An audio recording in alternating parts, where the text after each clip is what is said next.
สบายดีมื้อนี้เราจะมาเรียนเกี่ยวกับการบวกลบเลขโดยใช้มือเนาะซึ่งว่าจะมีวิธีจั่งใดนั้นเรามาเรียนนํกันเลยเนาะซึ่งว่าการบวกเลขด้วยวิธีการใช้มือนี้จะเหมาะสมแก่เด็กน้อยแต่อายุ5 ปีขึ้นไปเนาะเรามาเบิ่งนํกันแล้วนี้เบื้องซ้ายนี้จะแม่นหลักหัว10เบื้องขวาจะแม่นหลักหัวหน่วยเศษศูนย์แบบนี้เนาะ00ไล่จากจังซี่1 2 3 4 5 6 7 8 9นะตัวนี้จะเป็น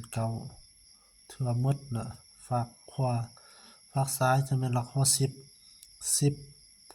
20 30 40ก็50 60 70 80 90แล้วนี้เราจะไล่ฮอดแต่เลข99เท่านั้นเนาะเรามาไล่นํกันเลยตั้งแต่เลข1ฮอด99เริ่มจาก1 2 3 4 5 6 7 8 9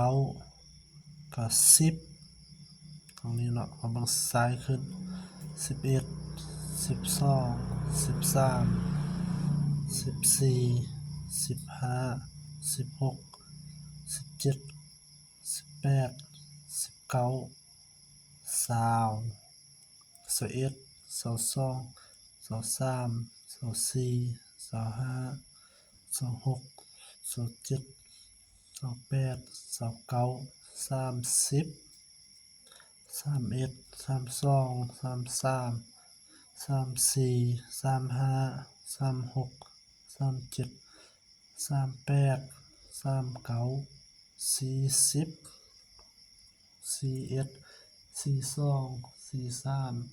44 45 46 47 48 49 50 50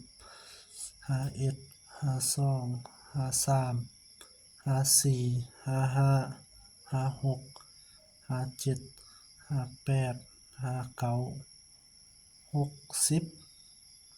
ตัวนี้60 61 62 63 64 65 66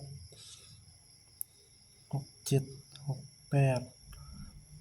69 70 70 71 72 73 74 75 76 77 78 79 80 80 81 82 83 84 85 86 87 88 89 90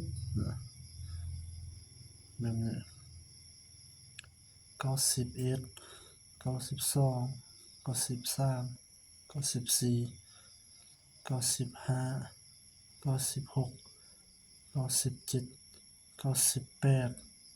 99ถือว่าตัวนี้ล่ะเป็น99สูงสุดได้แต่99นะบ่ฮอด100สำหรับคลิปนี้ก็จบส่ำนี้ก่อนเนาะ